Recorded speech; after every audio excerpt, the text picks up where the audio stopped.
First, I want you guys to create a new model and name this new model as week 4, model 3.5, processing in series. Okay, so create a folder for week 4. And in that folder, create a model and name it as week 4, model 3.5, processing in series, okay? And in this, so we are going to model the loan processing section of the bank. There are 4 operations that are done in this bank: checking the credits, preparing covenants, pricing the loan, distributing the loan. And each one of these operations take 1 hour on average, and that time is exponentially distributed. And the customers also arrive to the bank 1 at a time, and the inter-arrival time is 1 hour, 1.25 hour, and is exponentially distributed. Okay? So we are going to build that model. Yes, Professor. Good. Okay, so what is the first module I have to bring based on what we did in 2 sessions ago? What is the first module I have to put in the model? You have to create. Yeah, exactly. The customers arriving to the bank. Exactly. The first module is always create, because that should start the arrival of the entities to the system. So let's double click on that. Arrival of customers to the bank. Okay. And what is the name of the entity I'm going to put? Customers, let's say. And what do I put here? So I want you guys to tell me what is going on here. Let me see if I can pick something.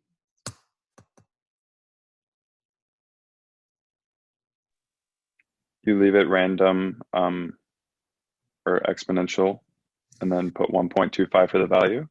Okay, so the first, what we put here, as you can see, is the time between arrivals. That's inter-arrival time.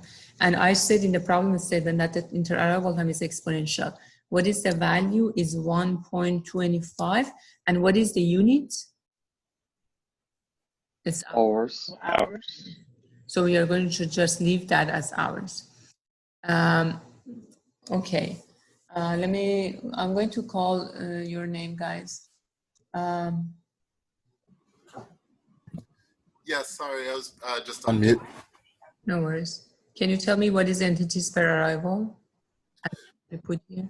I believe it's just 1. What does it show? Oh, it represents how many customers show up each time there is an arrival. That's correct. Entities per arrival shows how many entities do we get every time that an arrival is created in the system. And here I said customers arrive 1 by 1, so entities per arrival will be 1. If we are looking at the problems, as I said before, if, for example, we are modeling a manufacturing process when parts arrive in batch, and every batch, let's say have 100 parts, then 100 parts come to the system in each arrival, then you put hundreds here, okay? But here the customers come to the system 1 by 1, so entities per arrival is 1. Thank you, John. Okay, max arrival. So Shuvam, are you here? Eunice Wu, are you here? Hello, yes. Hi, Eunice. Can you tell me what is max arrivals? There have a limit, like how many people can come into it.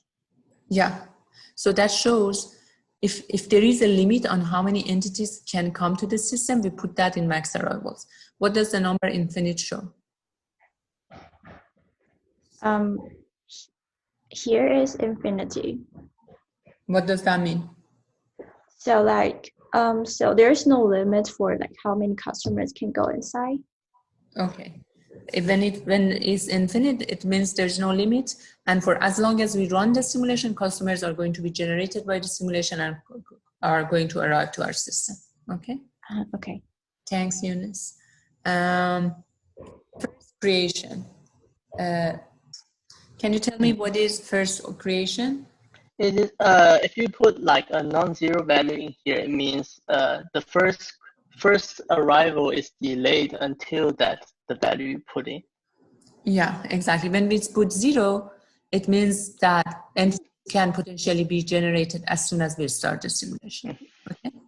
So as I said, guys, it's very, very important that you guys can specify all the elements of this window correctly, because if you are not, then the arrival of entities to your system is wrong. Then everything, no matter if you create the structure of the model correctly, if the arrival of the entities to your system is not correct, you cannot trust on any of the results that you generate. Okay, so that's why I'm putting this much focus to make sure you all are 100% comfortable with how to create the elements of this module. Okay, so enter arrival of entities in this system is 1.25 hour, and then that's it. Okay, so let's press OK. And make sure to save as we go forward. Okay, so the next is operation, okay? What is the first operation? The first operation is check credits. Okay. And in this process, there is one resource, let's say I call it Alfie, and this person is in charge of checking credits for the customer that come to the system. So what do you think is the right action for this operation? So there is a resource that is checking the credit of customers when they come to the system, and he or she doesn't finish till operation of one customer is done and is sent to the next operation. So what is the right action to pick here? It would be seize, delay, release. And why? Because the resource takes hold of the customer, delays for a minute while they process the customer, and then release the customer to go on to the next process. Exactly. The action here, seize, delay, release, shows how entity treats the resource available here. Okay, so the seize, delay action means the entity is going to seize, delay, and then release the resource in this operation. Okay, so okay, we pick seize, delay, release, and what is next, Christian?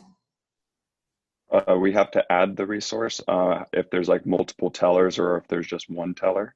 Okay, so here I'm going to add the resource, and for this resource, I'm going to call it Alfie. Okay. Christian, can you tell me what this number here means? Units to seize or release? Yeah, so there would be if Alfie can serve multiple customers at the same time or just one at a time. No.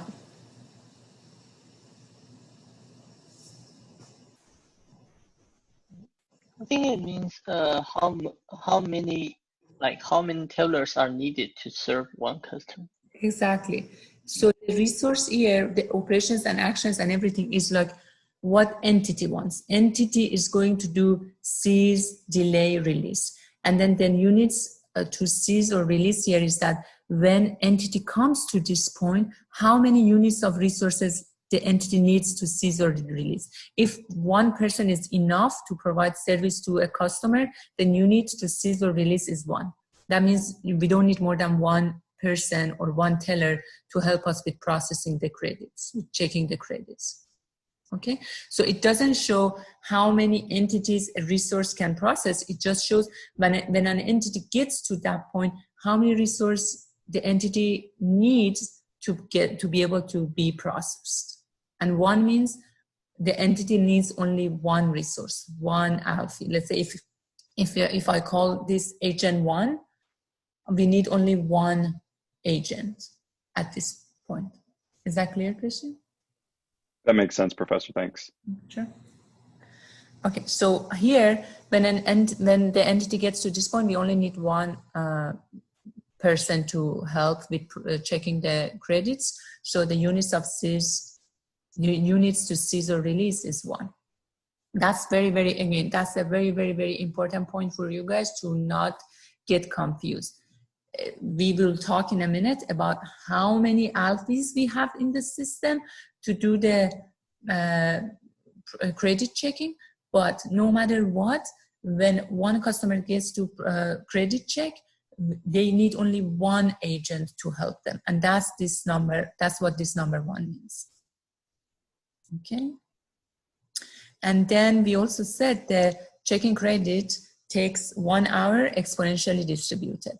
And okay, I want to see how to specify that. Let me see.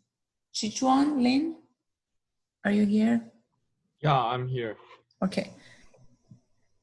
First of all, tell me, what do we put in, not every, but generally, what do we put in the bottom side of this window? So we should change the delay type to exponential. So yeah. But before you tell me exactly which one, but in general, what do we put here? We put the Processing time. yeah processing time, and you change, and the parameter will change coordinately. Yeah. So here the processing time is exponentially 1 hour. So I put expression because I don't have the exponential here specifically. So I put expression and here and it's going to be a unit hour. And here I'm going to put expo 1. Oops. Professor, I have a quick question. Yes. What's the difference on the delay type for exponential and then constant? Oh, okay, good. Constant, if I pick constant and I put 1 hour, that means the operation time of every customer is exactly 1 hour. No more nor less, exactly 1 hour. For no matter if I get 100 entities or 10 entities or 1,000 entities in this system, every single one of them will take 1 hour for this process. Okay. If I put expression and then say it's exponential with average of 1, that means the processing time is not fixed, it's not constant. It has exponential distribution. The average is 1, but since it's random and it's picked from an exponential distribution with average 1, it can get, sometimes for customers can be more than 1, sometimes can be less than 1, but on average is 1. That means the processing time is not fixed, it's random. And that's very, very, very, very important for you guys to be able to realize which one of the processing times that you put in your system, or even inter-arrival time, which one of them are fixed, constant, or which one of them is random. Okay, so when we put exponential 1, that means the processing time is not fixed 1 hour for each customer. Every customer will have a different processing time, which is assigned by the simulation model to them by generating numbers from a distribution that has exponential distribution with average of 1. So it's random. Is that clear? That's clear. Thank you. Sure. And remember when I was talking about the queuing theory, what was the key word that you have to look for in the problem statement to know if inter-arrival time or processing time is fixed or random? Average. Yeah, exactly. When I tell you the processing time is 1 hour, that means processing time is fixed 1 hour, no difference between the customer. But when I tell you inter-arrival time is on average 1 hour exponentially distributed, that means the processing time is random. Every customer has a different processing time. And these numbers come from an exponential distribution with average 1 hour. Okay? Okay, good. So everyone is good. So make sure the report statistics is checked too. Everyone is good with this window? Okay. The next process is preparing covenants. So I'm going to create the next process.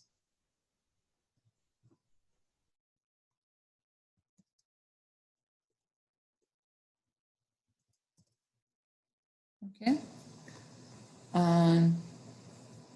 This process also is done. So when the customer is done with the checking of the credits, they come to preparing covenants. So, and there is one agent sitting here doing the work. Let me see first of all what is in the chat. Okay, I'm trying to log into the room.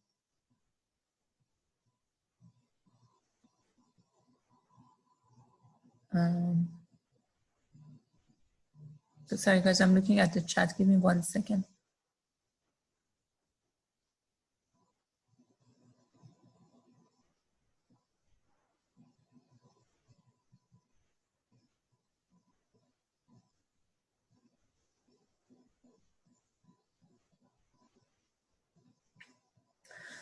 Shubham, I know you're, if you hear me, hopefully. Yeah. Okay. If you haven't been able to run Arena, I would say just go ahead and download the student version from their website. You have a Windows or Mac? I have Windows. Okay, just go ahead and download the student version and just start the student version. It will take like, okay, and then Okay. when the VMware is fine, you will figure out the issues. But just start the student version. This model that we are building, you can very well do it in the student version. Okay, cool. Okay. Okay, thank you. Sure.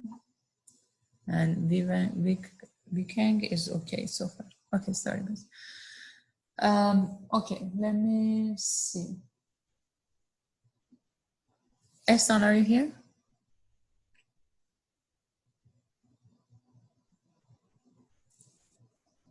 No. Chichuan? Oh, sorry. I just asked the question. Li Xuan? Yes, I'm here. Yeah, okay. Can you please tell me what do we put for the action here and why? It should be also sales delay release. Okay, why? Because when the customer come to the operation, it should be added some value. So it should see some machine and then some time pass and then release. So it sees the resource in that operation, then hold the resource for some time to get processed and then release the resource. Okay? Right. So then what is the next action we have to do here? Add results. Okay. I'm going to add a resource and I'm going to name this resource as Brady. Okay, sorry, doesn't matter. Okay, and then again in this operation, I will use only one person, one agent to do the operation. So I'm going to put it 1. This doesn't mean that in this operation I have 10 agents or 1 agent. This just means that when one customer comes and gets to this operation, that customer only needs 1 resource to be done with the process. Okay. And can you also tell me how to change this part? This also should be expression with exponentially distributed. Yeah. 1 hour. Thank you. Thank you. And this was Li Xuan, right? Yes, right. Okay. Just make sure I mark your name. Okay. And that's it. Done. And Professor, I have a question. go ahead. Do you want me to show it again?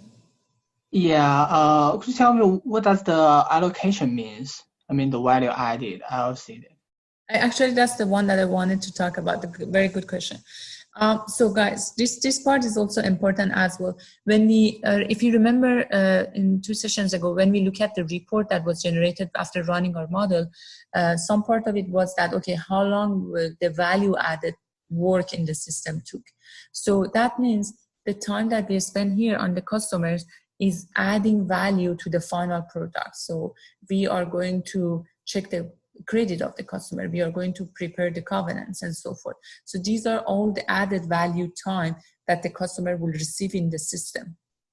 But however, if a customer is waiting in the queue, that's not a value added time. That's basically a waste time for the customer. Okay. So when we create these operations, if they are value added or non-value added, we do want to specify them. So in here, in this model, the 2 operations that we put so far are value added operations.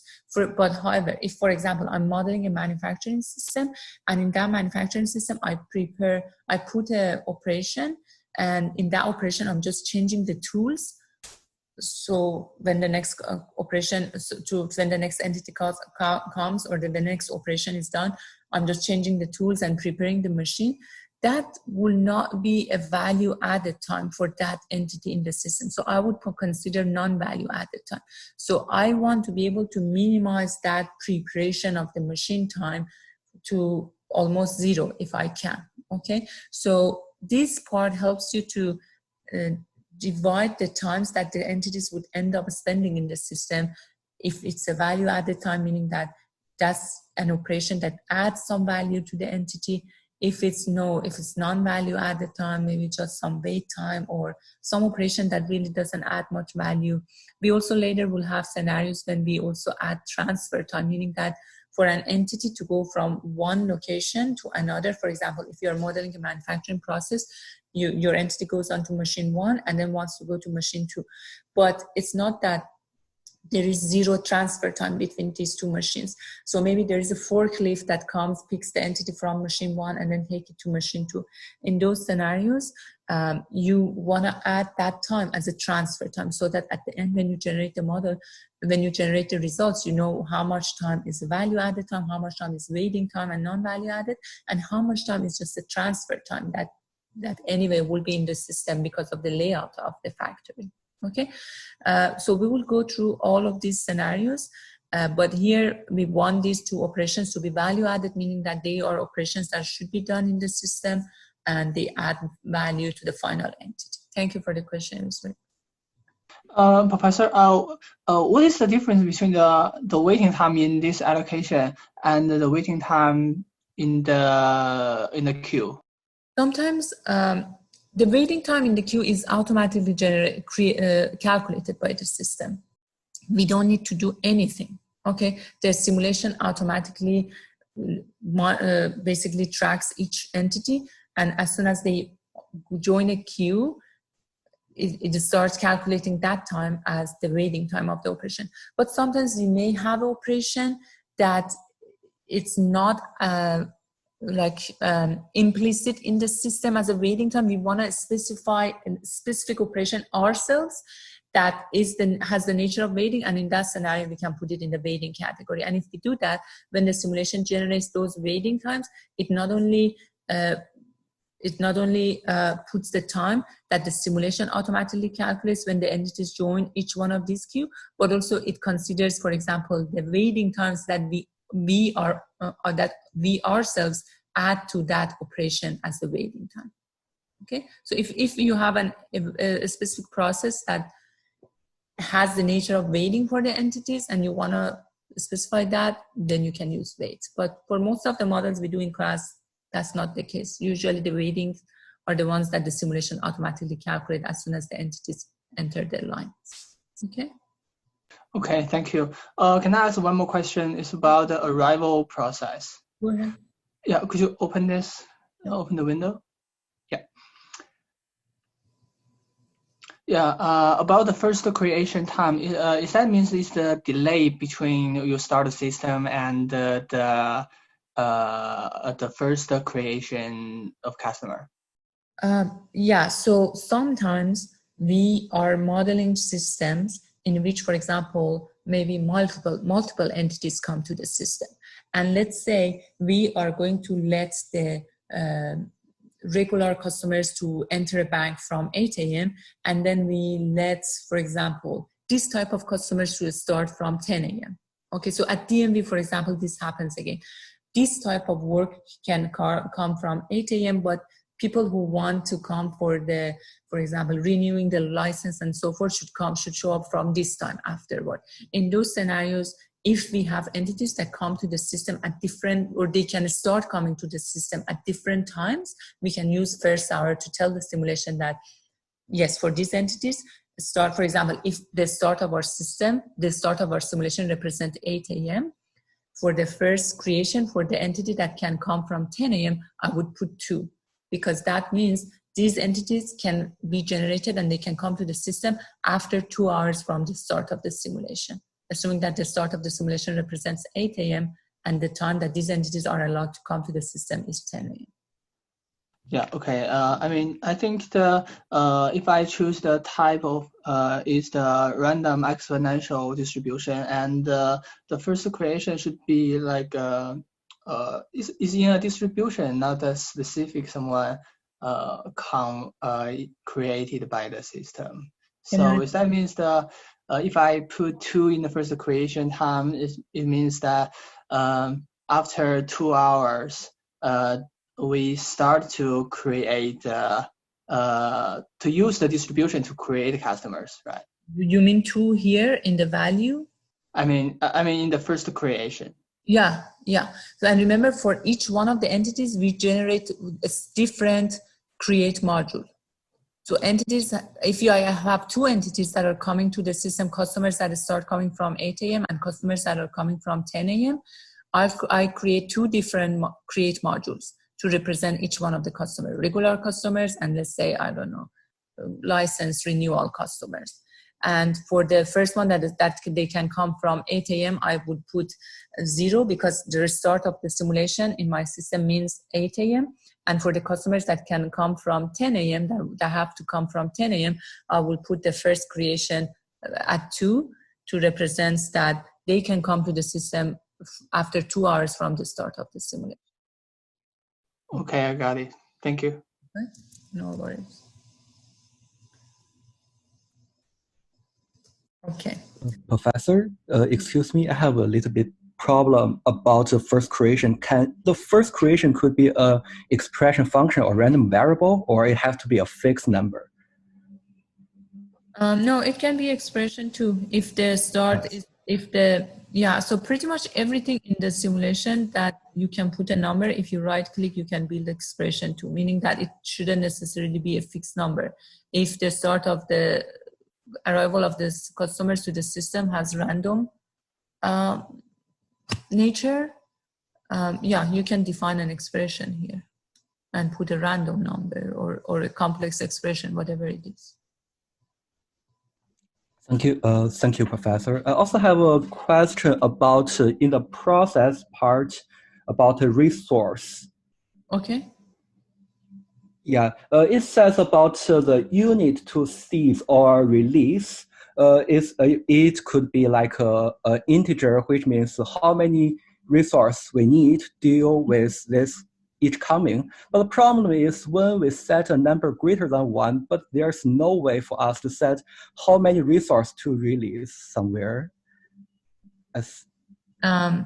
You mean, for example, if I put 2, that means the entity, when it gets here, the entity needs 2 agents to be processed, right?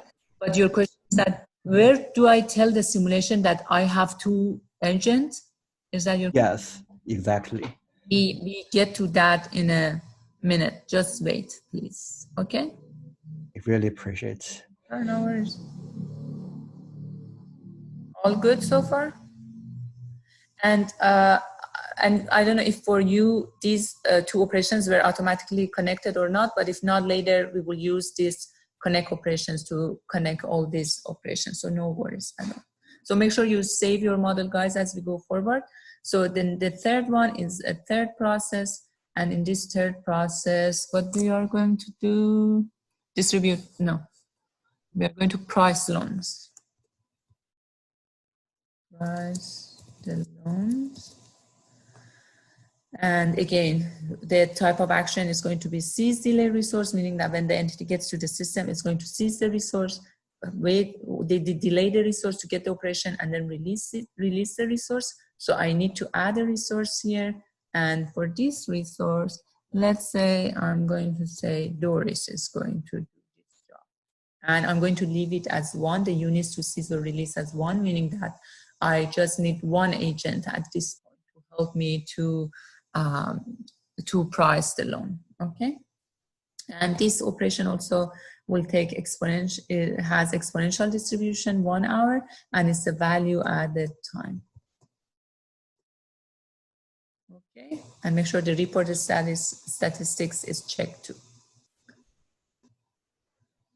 And last operation.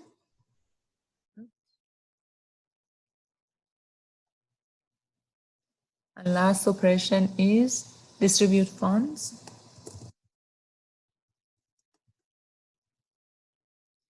And this, again, the logic, the action is seize delayed resource, and the resource that we need here, let's say I'm going to call that resource as chart. And I need just one agent at this operation to finally distribute the funds. And the time of this operation is also 1 hour exponentially distributed. And this action is also value added action.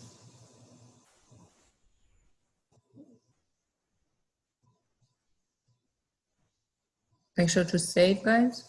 Everyone has all these 4 operations. Everyone is with me so far? If you need time, let me know. Before I proceed, I can give you extra. Okay. What is the last module? So these 4 operations is done. We give the money and so forth. So the operation of the loan, processing the loan is done. What is the last module I have to put in the system? Dispose for customers to exit the bank. Dispose. And dispose just to basically let the customers not only to exit the bank, but also to exit the simulation. And that's the important part, because we can't let the entities just sit there in the simulation model. They have, after they're done processing, they have to leave the simulation model, or they have to just circulate or move around, but they can't just leave at one place. They can't just stay at one place, okay? So the dispose is basically there so that when the entities are done processing in the system, we can send them out, or for example, send them back for the rework or something like that. But the entities have to always be directed to somewhere in the simulation. So then the exit is customer departs, okay? And if we don't need to specify anything else, just make sure the record entity statistics is checked. And lastly, make sure to click on the connects and just connect the entities that are not connected. And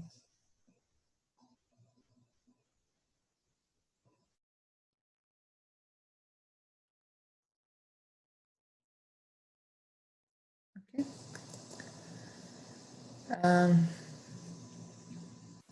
Okay, what is the next thing I have to do before I run the simulation? Okay, but wait.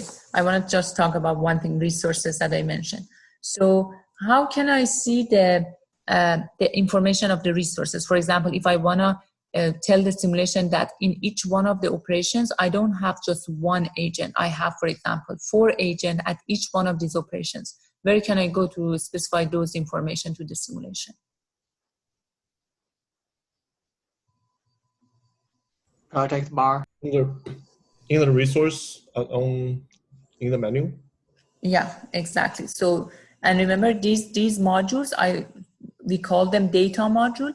The ones on the top, we call it flowchart module. So data modules are here. So if we click on the resource, you see that the information of all the resources that we created in the system are here. So what does the type or fixed capacity means? That means that okay, so let me first talk about the capacity. What does the capacity mean, guys?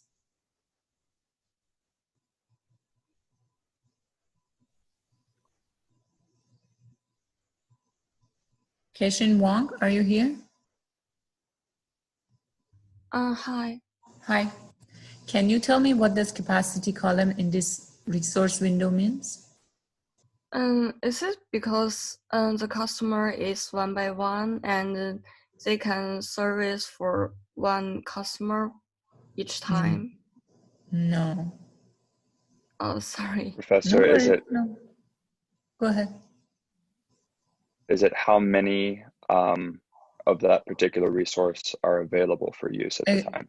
Exactly. So that the capacity of a resource means how many of that resource we have available. Okay. So if I have 4 of people called Alfie to help me with checking the credits, here instead of 1, I would put 4. Okay.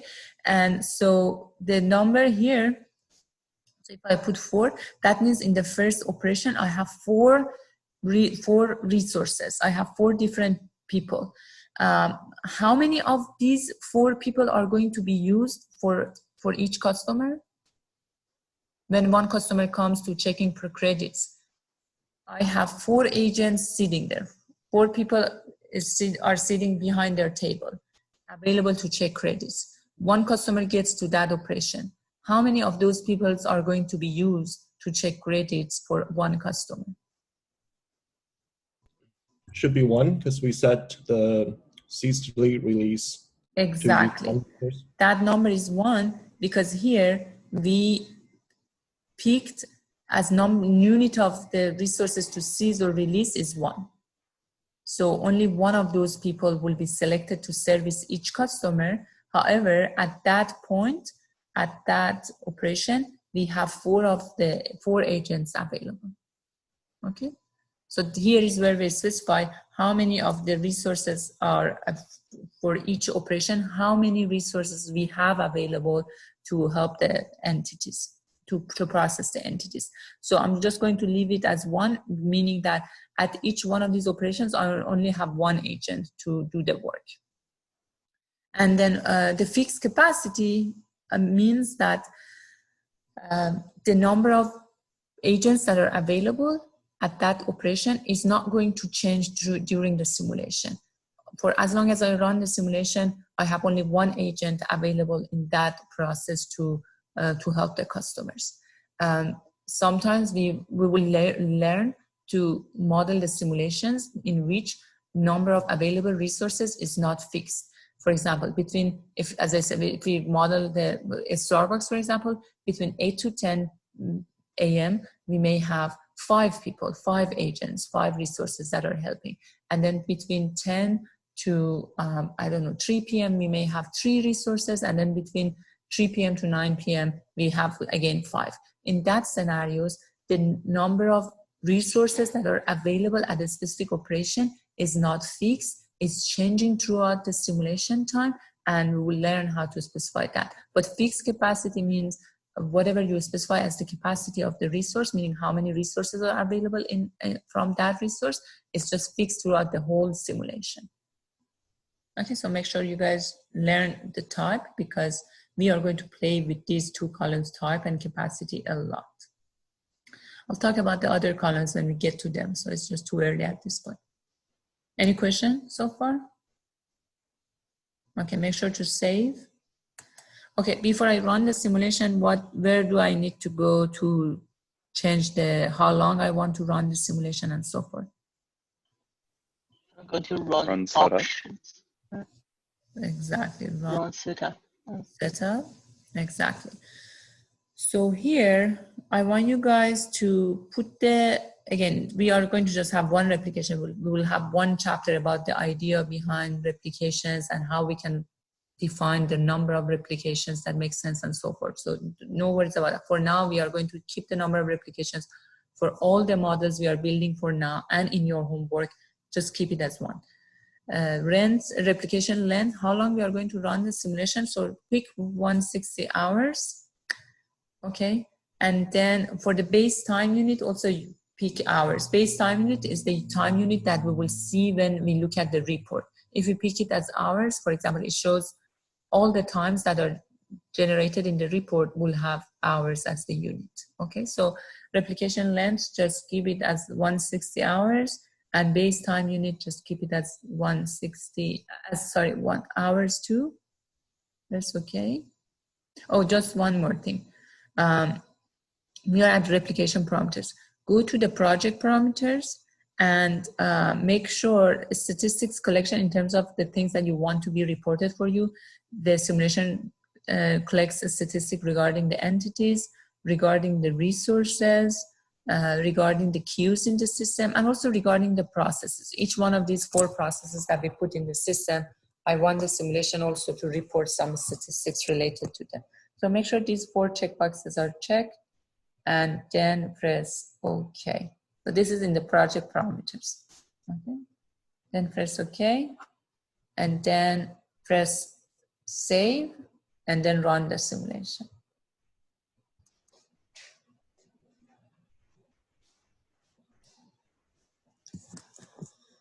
Okay. How many entities left your system? Were done and left your system? What numbers did you get for number out? 117. Okay. And okay, let's go to here. And we have entities. So you have to see entities, processes, queue, and resources. And this is because we checked 4 of those boxes at that project resources. If you, for example, do not check processes, you don't see the processes here. Just see entities, queues, or resources, or as many as checkboxes as you check. So let's go to the entity. Okay. I assume everyone has been able to generate the results, right? Because I will ask you guys to share your screen in a second. So if it's not the case, let me know. Professor, yeah. I encounter a problem that which request a database login. It's quite weird. It says like it requests login ID password for the database, but I have no idea what the database is. Can you just enter your login and password and see what it shows? Let me try.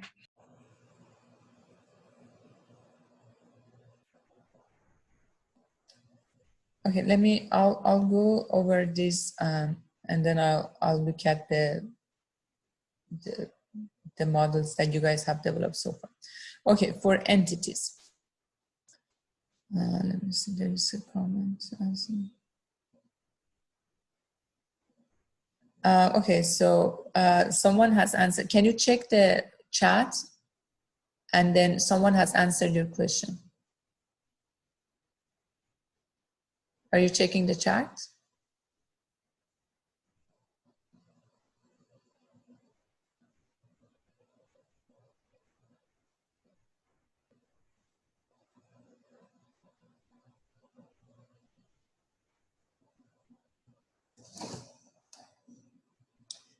Who was the person that just asked the question?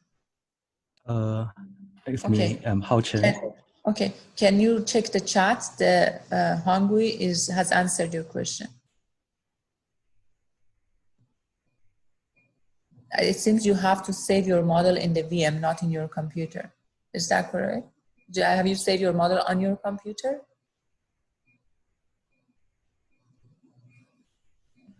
Actually, I'm using another computer for simulation, but it just raised this problem. I never saw that in the last homework, but just today. Okay, but are you using VM?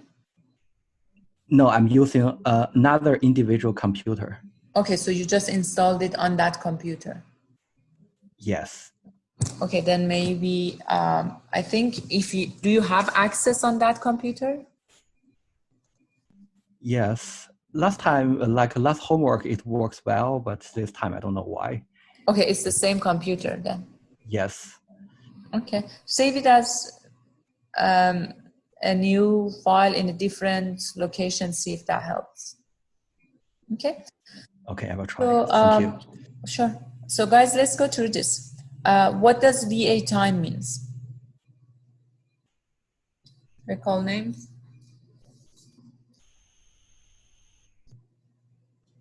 It's value added time. Okay, it's value added time. And what does average 4 means? In average, the customer spent 4 hours in like a value added process, which is the 4 process we created. So the magnitude of the number makes sense? The number makes sense because each one's average is a one hour. Each process exactly add up makes sense. Exactly.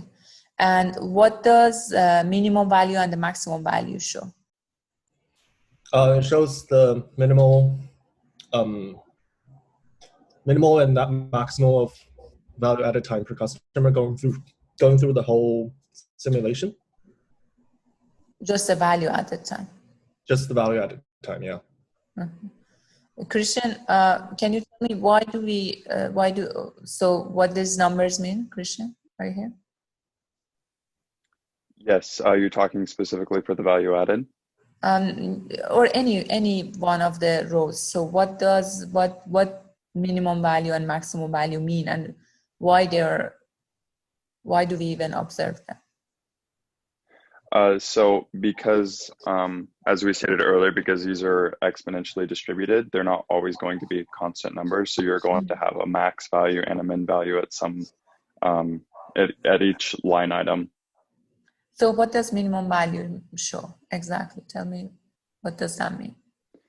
Minimum. It's the minimum value would be the minimum time that was utilized, I should say, I guess, for the take for the wait time example, the minimum value was 0 because there was no there was a wait time that was 0 at some point in the process. So the minimum value here, this is what it shows. So remember, when we look at the start of the simulation, we had 117 entities have left the system, right? So if we go to the entities, we'll do that. So at the start, when the report was generated, we saw that 117 customers are done and have left the system, right? The minimum value shows the total value added time, the minimum of the value added time for 117 customers. The minimum value is this. That means in this 117 customer, there was one customer that took 0.7 hours for all the 4 processing times. For all of the 4, that customer took 0.7 hours. Okay, and the rest were more than that, and the maximum value shows 9.7. That means out of all those 117 customers that were processed and left the system in this simulation process, there was at least one customer that had the total value added time, the total processing time in that 4 operations to be 9.7 hours. Professor, I have a question about Yes. the minimum and maximum. So why do we actually care about the minimum? Like if we run the model long, if you simulate the model long enough, so we can push the minimum to 0 at some, like if we run it for infinity time, right? Because it just decreases, but it does not increase with the running. Unlike, I mean, the simulation time. If we specify like 300 hours, it would be lower.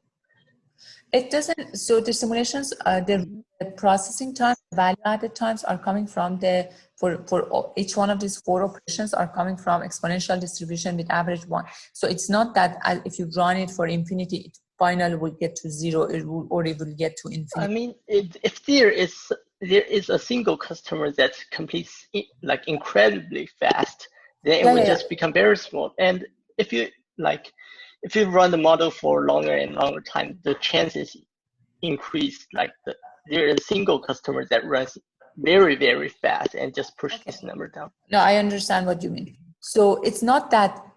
The reason that I asked this question is that I want you guys to know how these numbers are generated. I want you to know when 117 customers got the service and left, the simulation calculated the total value added for 117 customers. So as behind the scene has an Excel file, and this Excel file has 117 rows. Each one of them has the total value added time for each one of the customers. At the end reports the average of those 117 numbers, the minimum of those, and the maximum of those. And also we will see when we get a confidence interval. Now we are not going to have it, and I'll explain that later.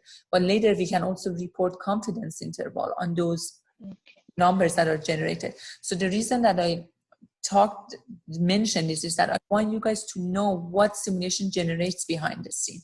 And so don't just say, it means the minimum of 0.7. That means minimum of 0.7 of what? That means minimum of that means the number is the minimum processing time of one of these 117 customers in the system. And one other thing is that here for the value added time, yes, I agree. The minimum or maximum time may not make sense, but for some of the things that we report, for example, for the number of entities that wait in a queue, the minimum and maximum may be important numbers, because if I'm modeling a bank and this generates the average number of customers that are waiting on the line, I also want to know the maximum, because I want to see when, for example, or what if I get the maximum number of customers in the system at some point, and if I just create a room to accommodate the average number of customers, what would happen if I suddenly get a maximum number of customers?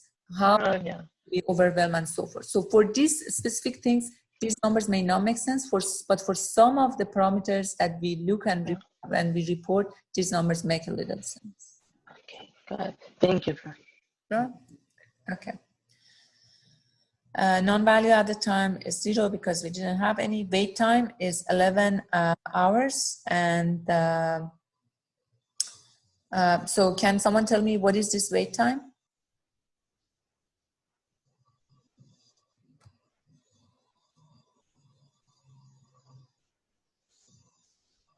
Do you have it, Jean? No, I think I asked Luding, Jean? Can you hear me? Yeah. Can you tell me what is the wait time? I think the wait time is mean one customer is waiting for the last customer to finish the process, and the time he spent in the queue. So it's not.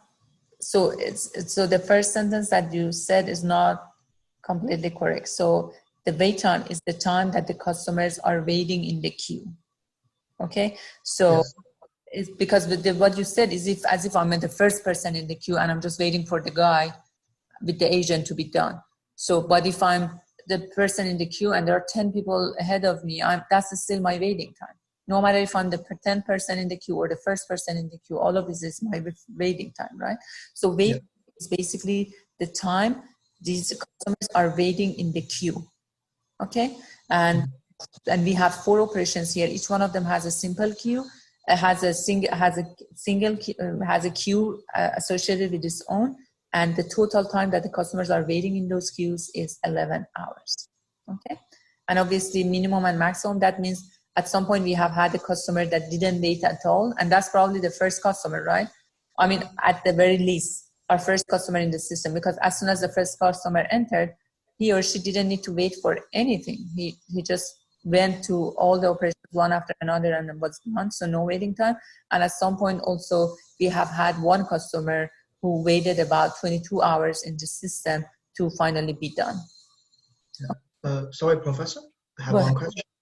Since I think this number seems not that reasonable to me because it's too big. Each customer comes at 1.25 hours, 1.25 hours, and each process takes 1 hour. So I think it seems not that too much time they need to wait. No, so actually in this, so you mean this number is too big? It shouldn't be that big? Is that what you mean? So actually, yeah, no, this number actually is going to be big because 1.25 hour for the inter-arrival time means that one customer is coming to the system every 1.25 hours. Okay, pretty much every 1 hour we get one customer coming to the system. However, it takes 4 hours to process one customer, right? Mm-hmm. Yeah. So that means customers come a lot faster than they can leave. And that means our queues are overwhelmed with the customers. Does that make sense? Yeah, because I think this wait time means not value added time, right? Yeah, exactly. It's wait time. It's waste.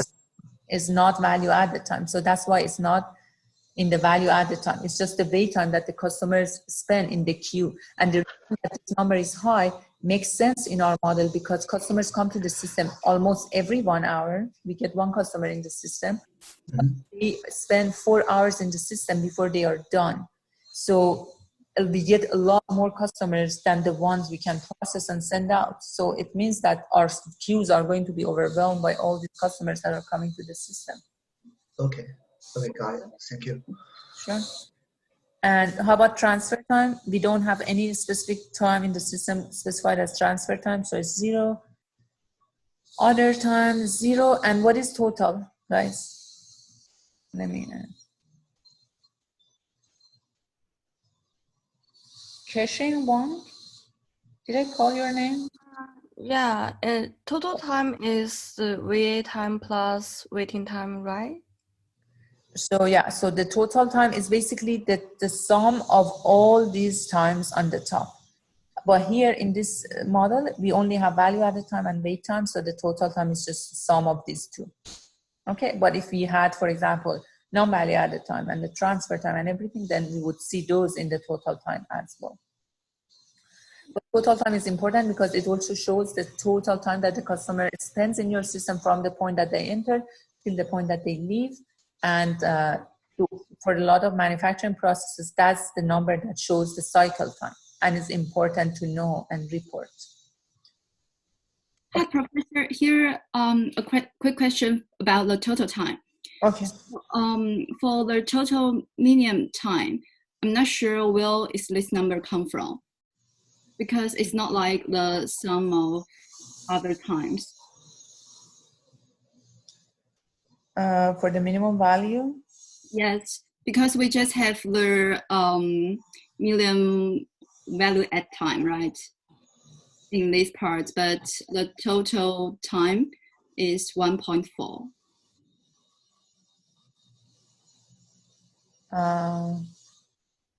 So this means that, for example, we have had a customer. So can you repeat your question, because I don't see why this number is not valid. So this means that among all the customers that we have had coming to the system, one customer had a minimum, had the total time in the system as 1.4, and the rest of the customers were above that. So that's why the minimum value for the total time spent in the system is 1.4. And you think this can't happen? Why? Because for the total average time is equal the value added time plus the wait time. It's not exact. I don't think it is exact. Yeah, actually, I think the average should add up, because like you can add the mean value is like you can add two random variables, and if you take the expectation, it's the same, but you cannot do that with minimum. Right? Okay, but the total time in the system doesn't mean that this is the minimum number that will be observed, because, for example, for this customer that has minimum value added to a minimum processing time is this much, that customer may have had some time waiting in the queue. So this doesn't mean that the minimum of 0 waiting in the queue is for the same customer. Okay. So the minimum, this customer that just spent the minimum time processing, it's not necessarily the first customer. Maybe it's the 20th customer, and that guy had some processing, had some waiting time. For the person who had 0 waiting time in the system, that doesn't mean that the total value added time is 0.7. Maybe the total value added time for that customer was a number bigger than that, right? So the minimum of the total time that was created in the system is 1.4. The maximum of the total time is 20.7, and the average of those is this, which is the number that we have here. Okay, I got it. Thanks. This is quite possible, and it has no contradiction with what we see for the value added and wait time. Does that make sense? I want to make sure you understand why. Yes, thanks. Sure. Okay. So number in and number out. 129 customers came in and 117 went out. I want to know what these numbers mean and why they are different. And I want Yalum Guo. Are you here? Yeah. Can you tell me what number in and number out means and why they are different? Number is if there are 129 customers go into the queue, but there are only 117 customers out from the queue. Not the queue necessarily. The process. The system. Yeah. Everything. All the processes and all the queues. Number in, that means entities were generated, 129 customers were generated, and they came to the system. 117 out means out of those 129, 117 of them finished the whole process, waiting, the processing, everything, and they left the system. And what happened to the rest of them? The other 12 are still in the system because the runtime did not exceed to allow for them to exit the system. Exactly. So the other 12 are still somewhere in the system getting processed or in the queue or so forth. That's correct. And what does, I'm sorry guys for the background noise. So what does work in process means?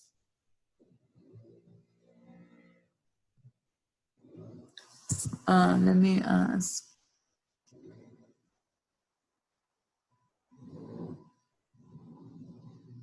Taiswan?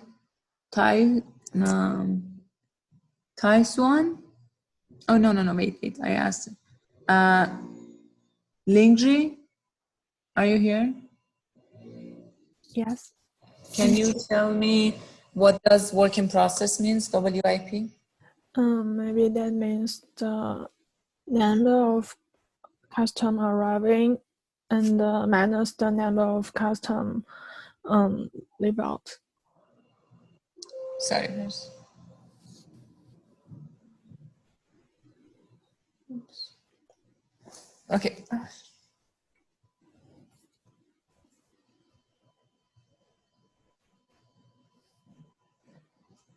Jeez. Sorry, can you repeat that one more time?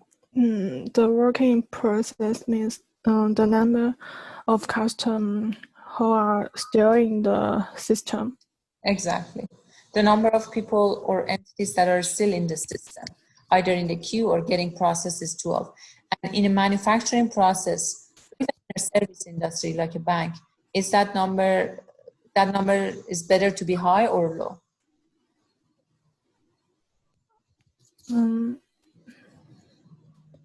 It's high. For example, in a manufacturing process, when that number is high, that means there's a lot of parts sitting somewhere in the manufacturing process, either being processed or in the queue. Is that a good thing for the manufacturing process? Oh no, yeah, the low maybe is better. Yeah, the low is better because all of those parts are potential revenue. Process them and send them out. All the customers in the system, like why they are sitting somewhere like waiting in the system, that affects our customer satisfaction. So we want to process and send them out as fast as possible. Yeah. Okay. So those are the ones, these are the things that we see on the entity. And how about, okay, let's go to the, go ahead. Professor, I have a question. Go ahead.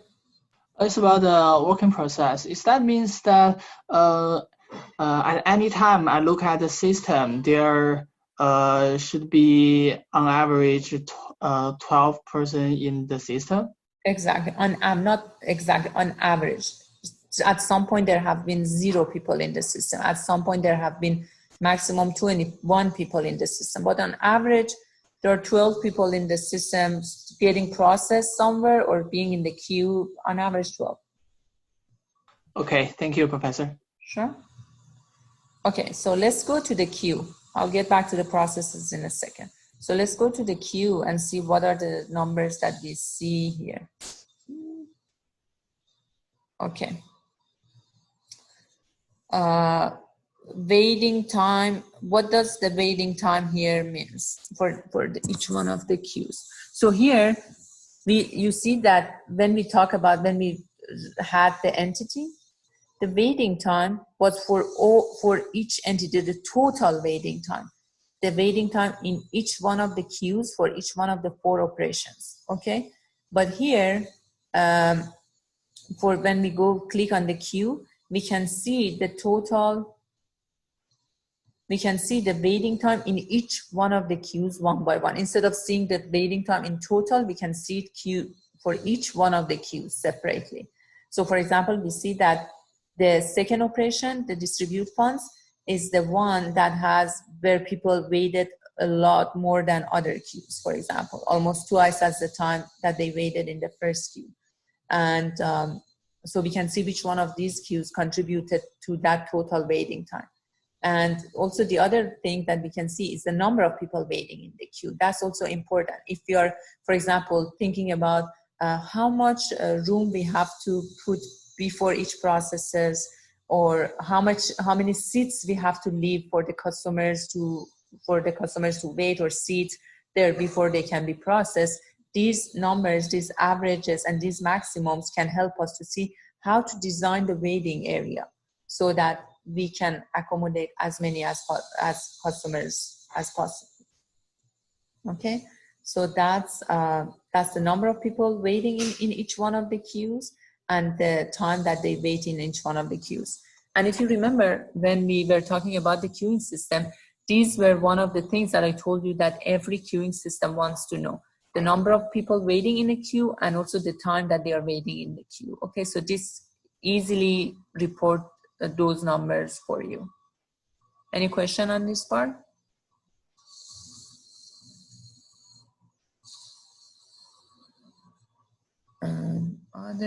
Okay, so we are good with the queue. This is basically what it shows. So then in the homework and in the exam, if I told you in a specific queue, how long do they wait or how many do they wait? So that's where you should go to get those numbers. And then let's go to the resources. On the resources, we see the utilization of the resources. So those numbers are important to see how utilized they are, which one of the resources is less utilized and more idle, and so forth. I'll talk about what instantaneous utilization means when we get to that point. But for now, just keep it as is. And then number busy, how many resources are busy, number scheduled. That means how many of them are scheduled to work, and we have only one, and we know that one person is going to be available and work 100% of the time. So that's why we see one. For the scenarios where we don't have all of our resources available all the time, this number would change. So when we get to those scenarios, I'll explain these numbers a lot more. And we also have a scheduled utilization, and this is again is used when, similar to the Starbucks example when I told you, when I have, for example, 5 resources, but not all of them are available throughout the whole day. Some of them are available at some specific times. In that scenario, schedule utilization would change. But again, I'll get to, when I will explain each one of these parts when we get to that point. For now, the numbers that you can report is instantaneous utilization, and that just means what percentage of the time they are working and what percentage of the time, obviously, they are idle. That's that. Any question regarding the resources so far? And last, let's go to the processes.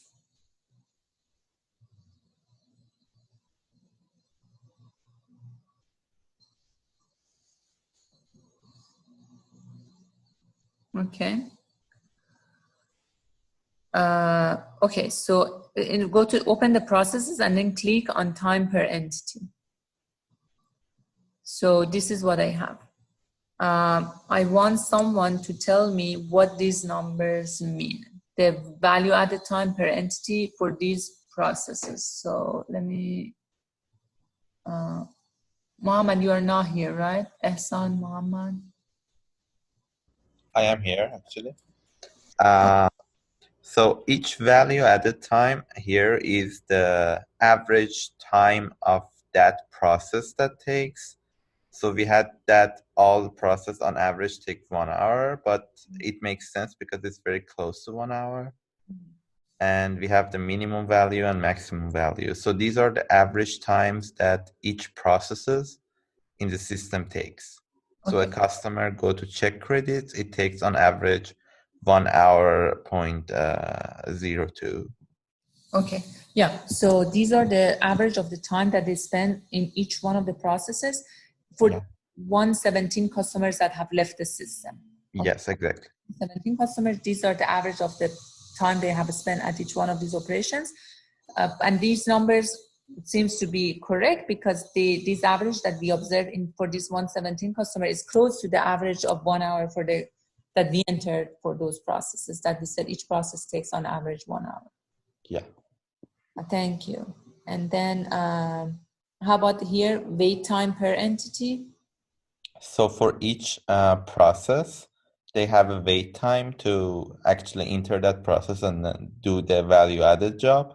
So for example, for check credits, they have an average wait time of 2 hour point 39 in order to enter the process. That's correct. So let me just go here. So here, so guys, let's go back to the processes and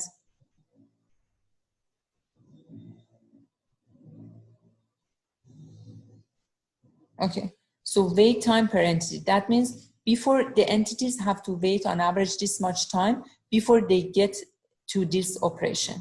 They have to wait on average 6 hours on the line before they get to these operations and so forth. Okay, can you tell me where else in the simulation model I could see the waiting time of the customers in the queue before each one of these operations? These numbers are reported somewhere else in the simulation as well. Where should I go to see these numbers? So these are waiting times in the queue before each one of these operations. Yeah, I think they can be seen both in the process tab and in the queue tab. Exactly. Yeah. If I go to the queue tab, here I see the wait time for each one of these operations. And these numbers are the exact same numbers that we saw over there. So for each one of these operations, I see the waiting time in the queue, and I go to the process as well. For each one of these operations, I see the waiting time in the queue as well. Okay. And how about the total time? The total time is the sum of the value added time and the wait time. Exactly. For each one of these operations, this average shows on average the time that the entity has waited in the queue and then got processed for this specific operations was about 3 hour point 4. Okay. So which is the sum of the value at the time and the waiting time on average for these operations, and then these operations and this one and this one. So the processes just give us the statistics specific to each one of these processes. And this accumulated time is just the total time for all the entities. So we won't probably, we won't use that as much. So these are the 4 different elements of your report window. So I want you guys to be comfortable with all these elements. And as I said, you can be the best modeler, develop the most complex simulation model, but if you don't know how to use the results, how to pick the answer to the questions that you have been asked, how to make sense of these numbers, what do they mean, and how you can use them for the decision making, that modeling skill wouldn't value as much. So knowing this window and what these numbers mean and where to go to find what is as important as building the model development skills. Okay, any question? Professor, I have a little bit question about the process page, the other for number out. Other for number out, it says like the price, the loans. Maybe it's a branch in entity? Others. Process others. Other, yeah. Number out. Yeah, we can see I would. Go ahead. I'm really confusing about the last part, because when we finish the price loans, that definitely means the the entire process for that guy is finished. So that means the overall number of the finished system should be the number of the price loans, but why is 117 rather than 122? So look at this.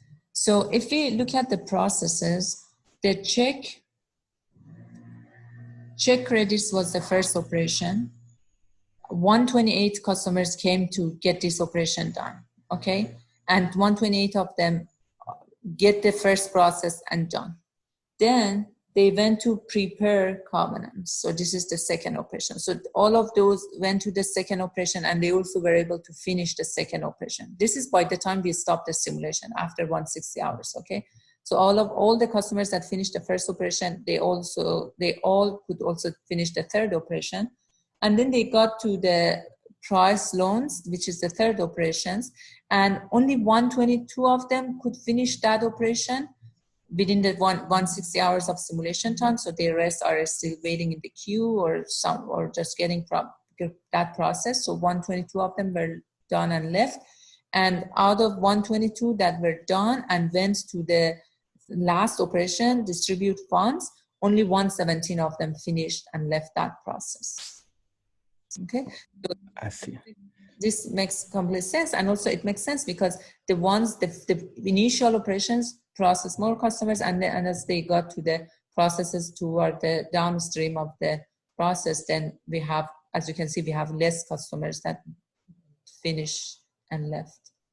And that's exactly what we see here. So this number 117, in terms of number of customers that finished the last operation, makes sense.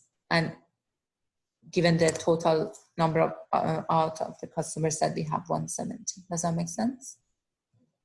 Yes. Professor, I also have a question about the arena itself. Is that a pseudo-random software? Because I did several simulations and got the same results.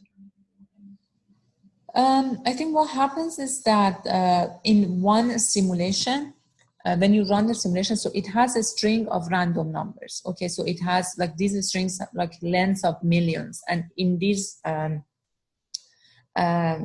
strings, like there are millions of random numbers. When you start the simulation model, it starts from the start of the string. So the random numbers that are generated make sense to be the same.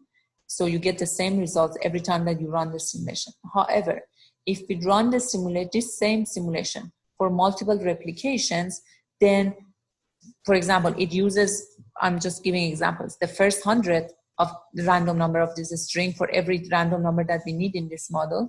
And then when you run it for the second replication, which means you run this model one more time, starting from time 0 to time 160, then it continues peaking the random numbers from random number 101 to whatever. Okay, so the set of random numbers that it will use for the second replications will be different, which makes sense, which is good to represent, for example, another day in the simulation model that you're representing, because customers may arrive with different inter-arrival time, the processing times are different, and so forth. So when you run the simulation for the second replication, the results that you see are different from the first replications because a different set of random numbers are used in your model. And when you do it third replications, the numbers again are different, and so forth. But for run one replication, since always it starts using the random numbers from the start of that string, that's why probably that you get similar numbers. When we get to the replication parts, the replication chapter, you will see how we will run the model in different replications, and you will see how sometimes how the results of replications are different from each other. Does that make sense? Yes, thank you, Professor. Okay. First, save this model as a week 4 model 3.3, and we are going to call this as generalized skill.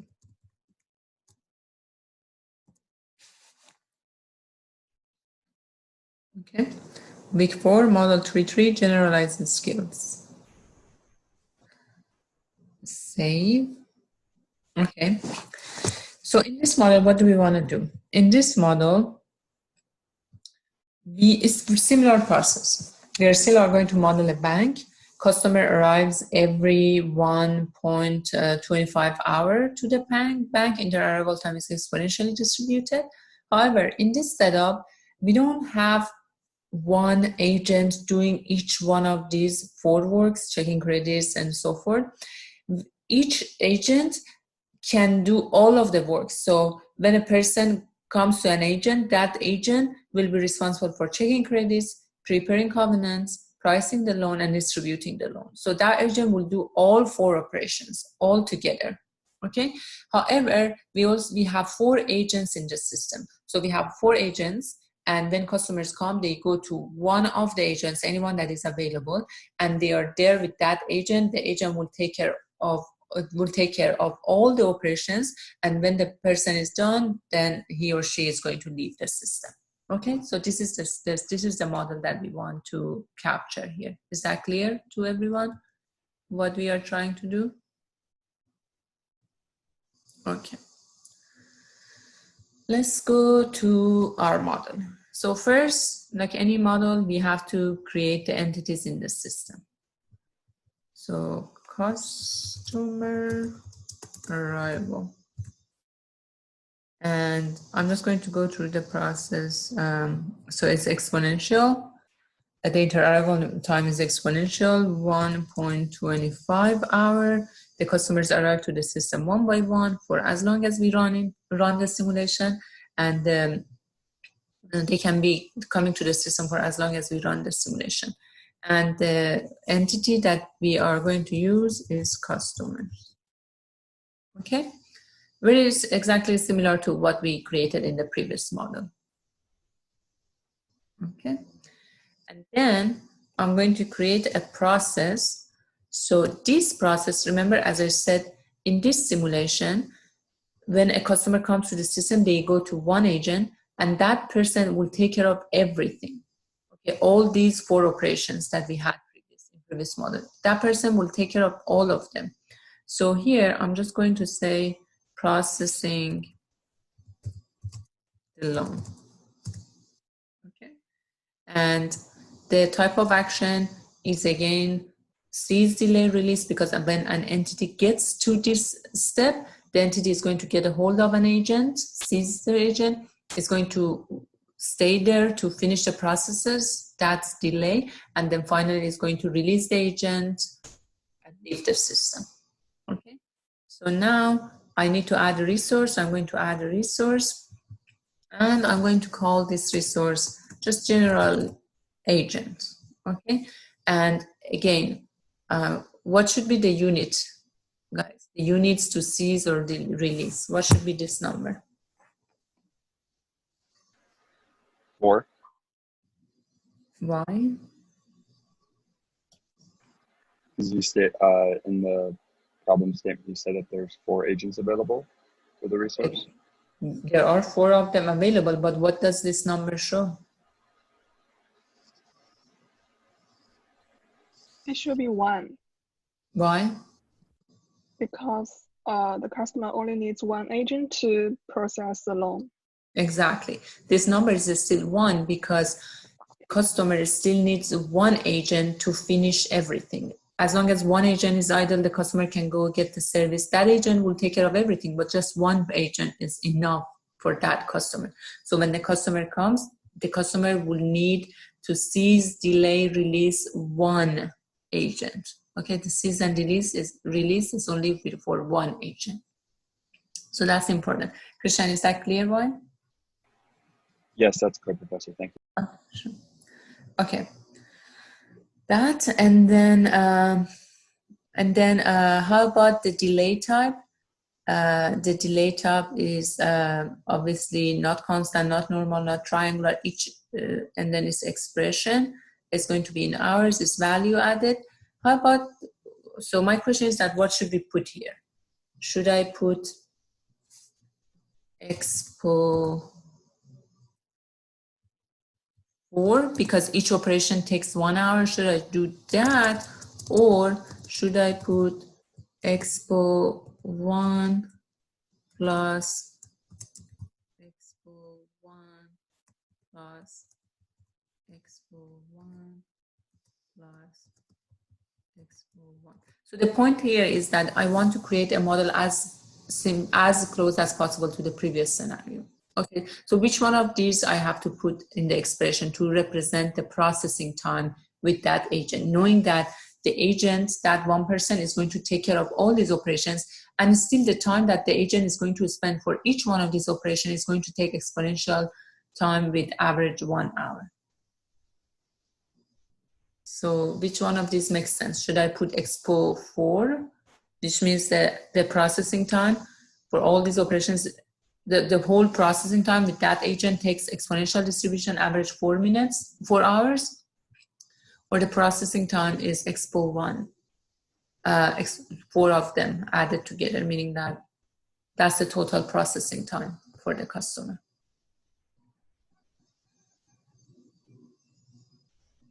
And remember, here in this model, we don't have 4 operations like the previous model anymore. We just have 1 operation, and in that 1 operation, we take care of all the actions, all those 4 steps. And for each customer, we need just 1 agent, and that agent knows all the 4 processes, and that 1 agent will take care of everything. So which one? So it's 4 independent, like exponential variables, right? The right one. Okay, yeah. So here I want to put expo 1 because in that scenario, again, it's very, very close to the previous scenario because it's still that same agent is going to spend about 1 hour for each one of the operations that he or she is doing, and it takes about exponential distribution and that 1 hour has exponential distribution. But if I say expo 4, that means the simulation is going to generate a random number from an exponential distribution with average 4, which doesn't represent this number at all. Okay, so the thing that makes sense here is to put the processing time as expo 1. Expo 1, that means the simulation will generate 4 different random numbers from exponential distribution with average 1. Each number represents one of those operations, so the simulation setup is still as close, very, very close to the previous one. Make sure to check the report statistics and its value at the time, and press OK. And save as we go forward.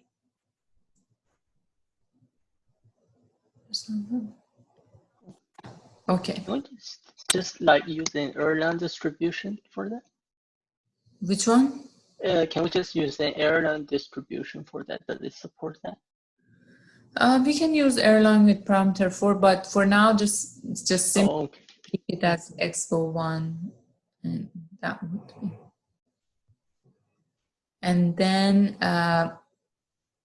okay, and then what is the next module I have to put here? Just dispose. It's dispose. Entity customers have entered the system. They have gone, they have received the processings, and they're done, and they're leaving the system. So I'm going to connect.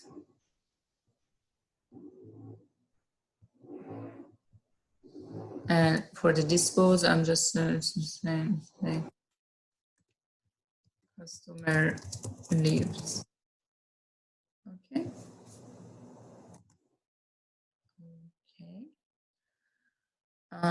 Okay.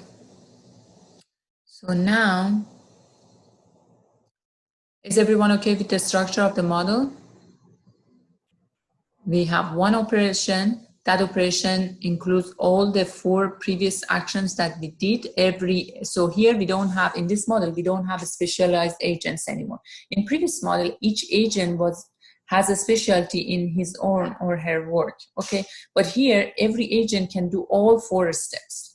Okay, so they have just general knowledge. They can do all 4 steps. That's why we have just 1 process, which includes all 4 operations.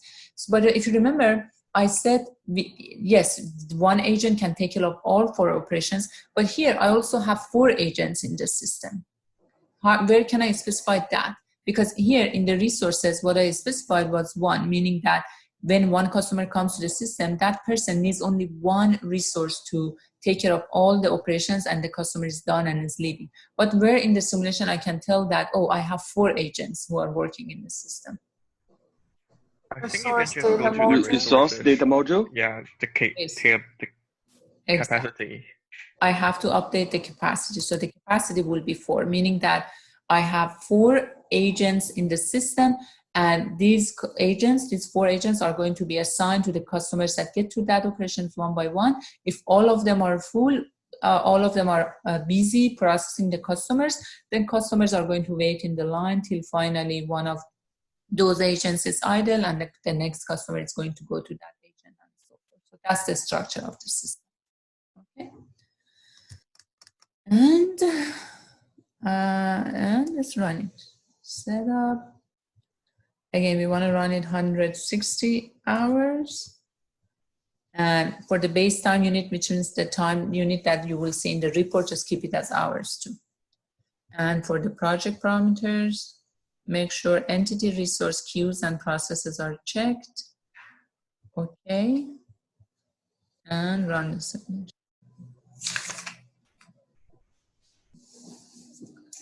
Okay. Let's again go and check we have entity, processes, queues, and so forth. So if we look at, for example, if we click on the entities, and we look at, for example, work in process. Remember, work in process shows the number of entities that are seeding somewhere, the number of customers that are somewhere in the system. Do you remember what was the number in previous model? It was about 12. 12 customers were somewhere in the system getting one of the processes or in the queue, but that number has decreased to 4, for almost 5. Okay, so the number of entities in the system or work in process has decreased. The number in and the number out has increased for sure. The number out in previous model was 117, but as you can see right now it's 135, meaning that the new structure has done a better job in terms of processing the customers. If we look at the time in the system also, the previous time in the system was about 16 hours. But right now, the time in the system has decreased to 5 hours. The time in the queue in previous system was about 12 hours. But right now, this time in the queue has decreased to 1 hour. A couple of other things if we want to look at, if we go to the resources, their usage. We see that the loan officers have about, on average, 87% utilization. And if we also look at the queue, the time in the queue,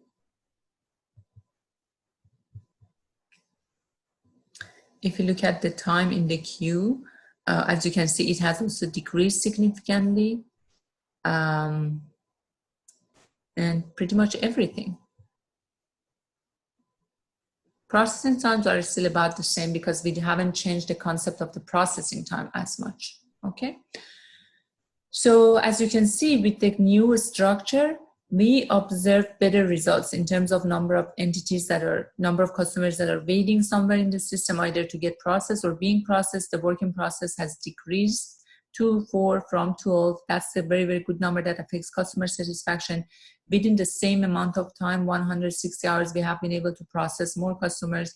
The customers' waiting time in the system has decreased significantly, and the total time in the system has decreased significantly. It was about 16 and now it's 5 hours and so forth. So this is just one example to show how we can use the simulation to, for example, evaluate 2 policies. So let's say a bank manager wants to design the loan processing department, and he or she doesn't know that which one of these systems would lead to a better result. Should he hire 4 different people who are very, very skilled in their own work, and then let the customer, when the customers come in, they go to each one of these people and then finally get everything done and leave? Or no, should he hire 4 people that know about the whole process? They have this general skills and knowledge about the whole process, and that each one of these people can take care of the whole process from the start to the end. So when the customers come, they just need to go through to one of these agents and then they are done. So in this second setup, we basically have parallel agents. So these 4 agents are working in parallel. They are doing the same work. And when a customer comes, that customers can go to any one of these agents that are working, and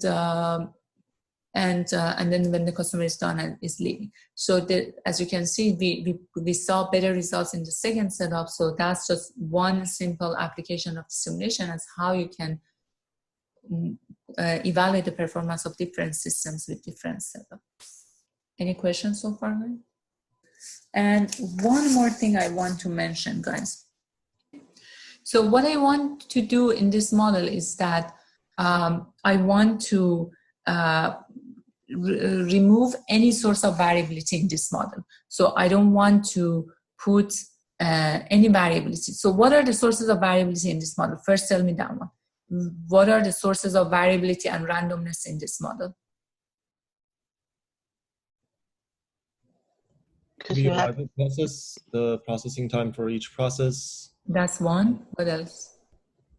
So the arrival process and all 4 processes has like random processing times. Exactly. So all the processing time and also inter-arrival time. So what I want you guys to do is to save as this model as a new model. So don't change the ones that we already have. Save it as a new model in the same folder. At the end of the name, maybe we can put constant times. Okay? Or no variability, constant times. And then I want you to go through all the places where there is sources of variability, and instead of it defining it as a random variable, I want you to define it as a constant. So here at the inter-arrival time is constant, 1.25 hour. How should I change this part?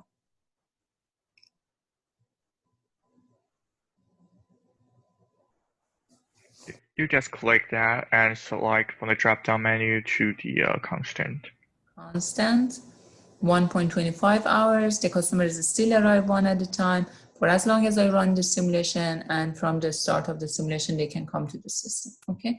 So instead of exponential, it's constant 1.25, meaning that every hour 0.25, one customer comes to the system. That's okay.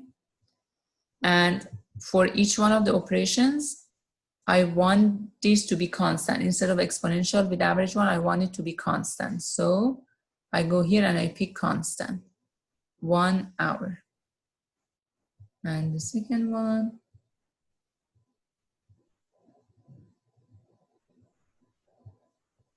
and the third,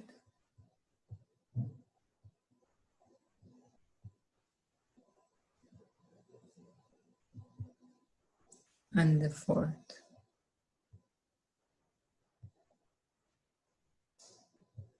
So if the structure of the model, everything is the same. The only thing that I changed in this model is that I got rid of all the sources of variability. So the inter-arrival time is fixed, constant, and the operation times, all of them are constant. There is no other source of variability in the model. Okay? Everyone is good? Did you guys make the changes? Make sure to save, and then we are going to again run it for 160 hours and just make sure all these 4 boxes are checked. Did you get the results? Is your number similar? 125 or number close to that? Okay. For the value added time is 4. Why the number is 4? Exactly 4? Because each operation is 1 hour constant. Is constant. and it's not changing. That's why it's exactly 4. The minimum is 4, the maximum is 4. It's not random, it's not changing, right? And then the total average time in the system is 4.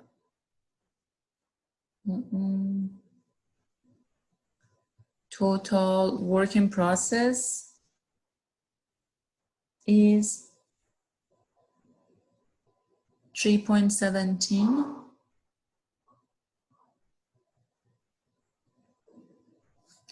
So comparing that with the previous scenario that we had, when there was randomness, the time in the system was about 16 hours. Time in the system was about, let me see, look at the numbers. Yeah, the time in the system was about 16 hours. But now that time in the system has reduced. Yeah, so guys, let's go back to the model. Close your results window. Let's go back to the model. And in this one, I only want to get rid of the sources of variability in the operations. But for the arrival, keep the variability. So arrival, instead of constant, just keep it as exponent. Keep it as exponential. Okay. Obviously, if you wanted to keep it constant, that's exactly what we did. Is exactly what you would do. But go back to your model. Close the results. Go back to your model. For the arrival, I still want to keep the inter-arrival time as exponential and random variable. The same numbers, 1.25, but for all other operations, keep it as constant. Okay, so I want to get rid of the sources of variability in the 4 operations. Okay, and then run the model again, and then this is what you see as the result. So here again, the value added time in this scenario is exactly 4 hours, because the time of each one of the operations is exactly 1 hour. The waiting time is about 1 minute. The total time in the system is about 5 hours, and the working process is about 3.49.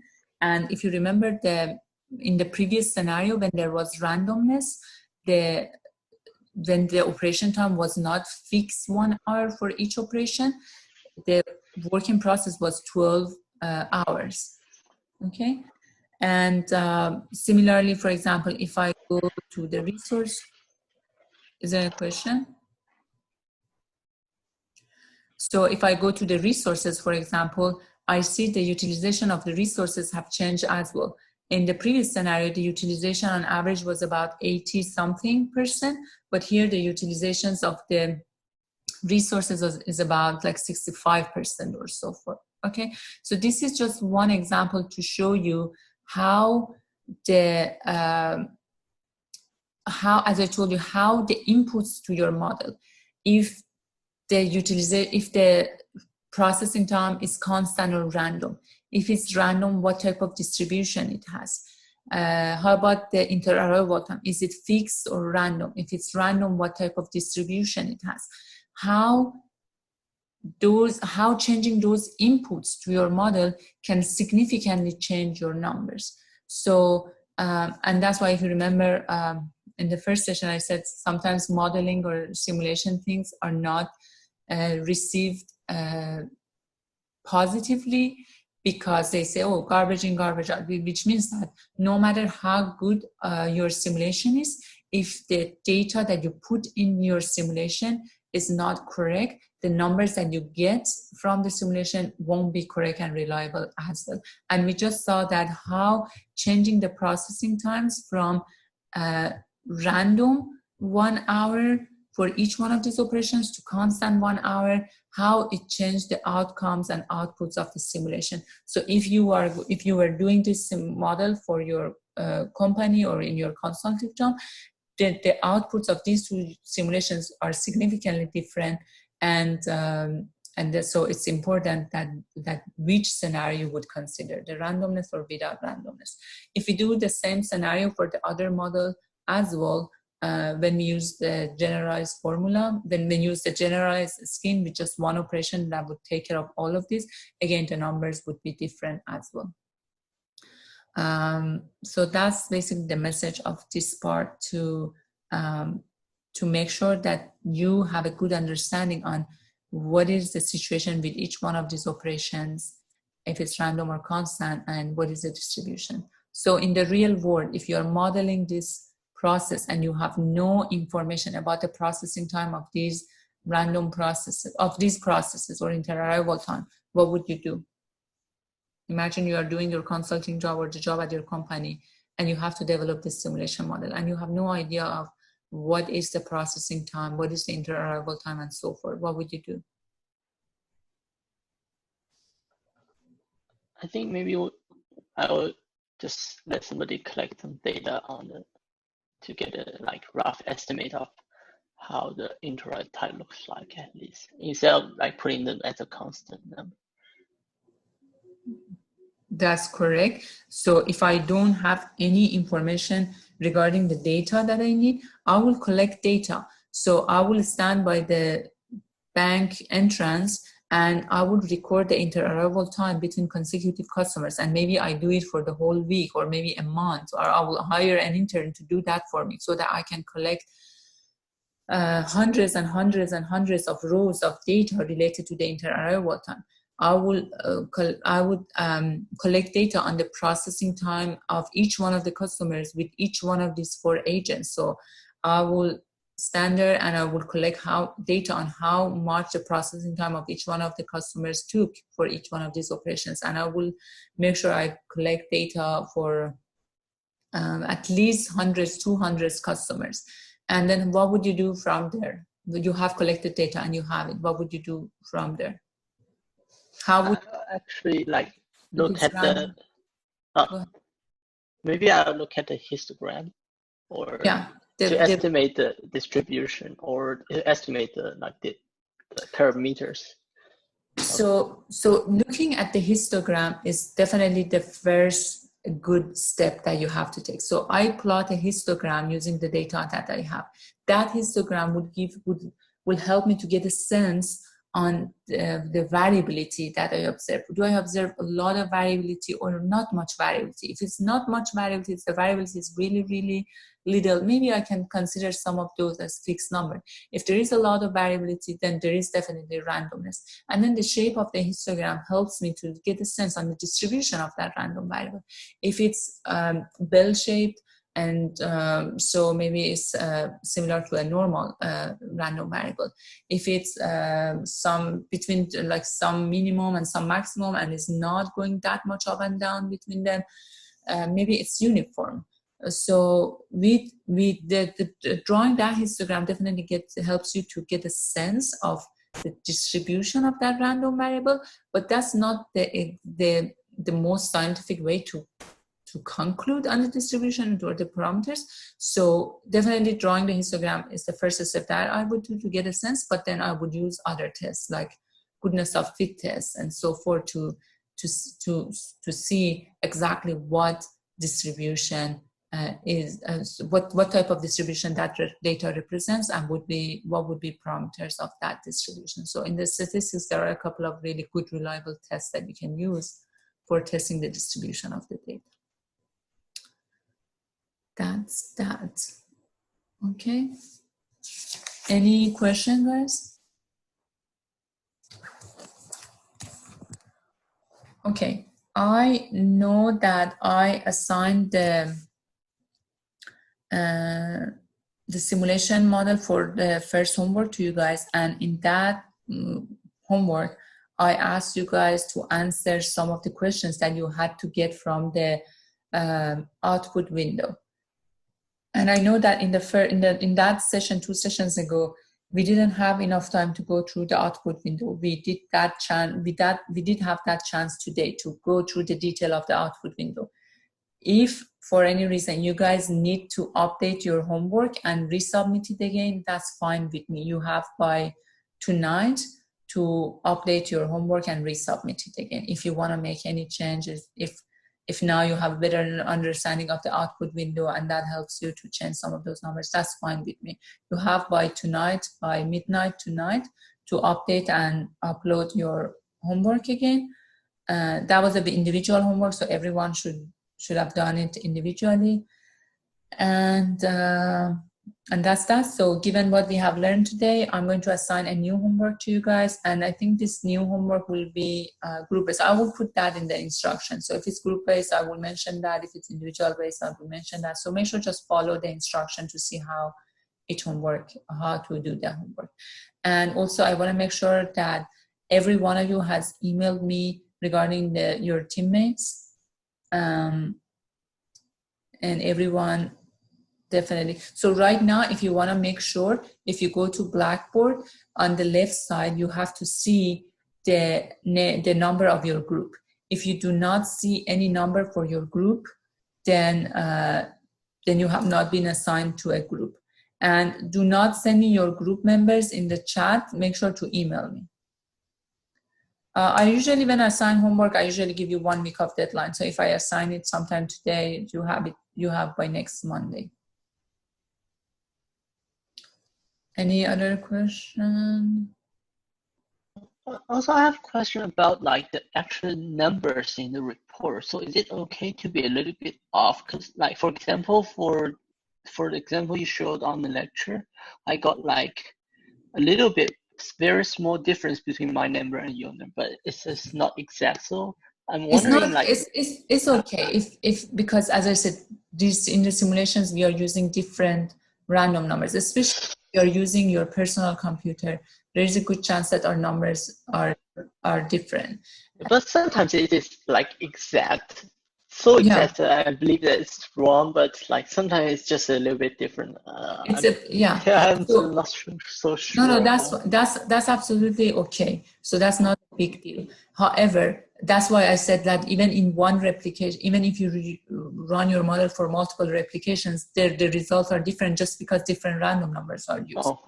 Okay. However, I don't expect too much difference. For example, if we are getting something in the order of 117, 120, and then you get, let's say, 30, that's definitely something wrong with your model. Okay. If your number is 112, 100, or 25, so those differences are okay. So the magnitude of the difference makes sense. Okay. Thanks. Sure.